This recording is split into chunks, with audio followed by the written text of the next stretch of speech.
Well, let's talk a little bit about what Kelly was just referring to. The Saudi national is apparently in custody in the hospital, has some burns on him. He's not being called a suspect, but perhaps he's a person of interest, could be on the student visa. Well, there must be enough evidence to keep him there. I mean, he is in custody. He's not free to leave. He's not in a jail. And it sounds like they searched his house last night. Yes, they searched his house last night pursuant to a search warrant by a federal judge based upon whatever they knew about him and whatever he told them. So they must be learning information, which is of a suspicious nature. Can I stop you 1 second?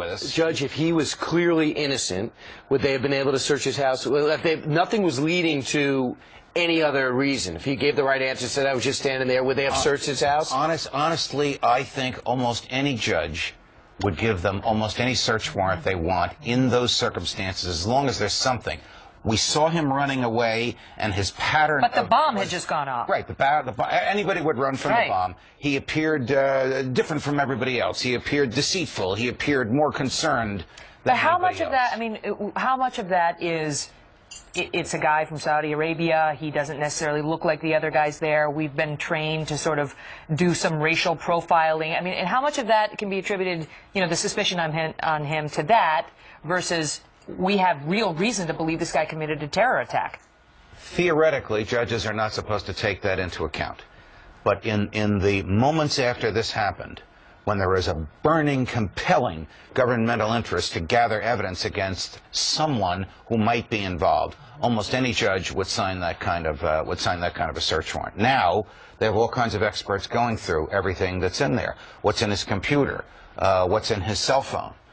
What's in his visa application?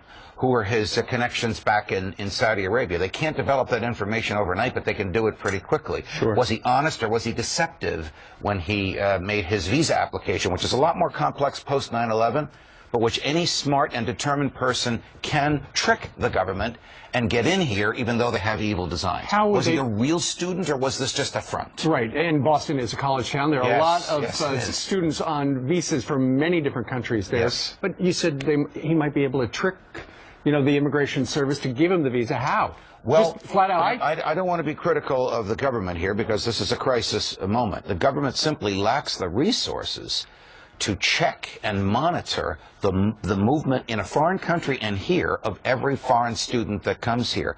So if he determined before he signed up for the visa, I'm going to go to Boston, I'm going to pretend to be a student, I'm going to trick my way in, and once I'm there, I'm going to kill people. He probably could have gotten away with it, or at least gotten to the point where he perpetrated his murderous deeds. What's the story on his ability to lawyer up? Because there's been a lot of debate about whether we should be treating alleged terrorist suspects, and he's just being called a person of interest right now, as if they're in the criminal justice system or as if they're potential terrorists. Right now he has the same constitutional protections as any one of the four of us would if the police were interrogating us. And theoretically... So if he is in custody, even though he's in the hospital, yes, he gets a lawyer. Theoretically, the first thing they said to him was, you have a right to remain silent. You have a right to a lawyer. If you can't afford one, we will get you a lawyer who will be loyal to you, and he'll be here in 5 minutes. All right, and then the lawyer shows up, and then he says, shut up. Apparently that's not what happened. Again, we don't know, but the word we're getting is there are a lot of stories out there. He is speaking. All right, Judge Napolitano, thank you very much. Sure.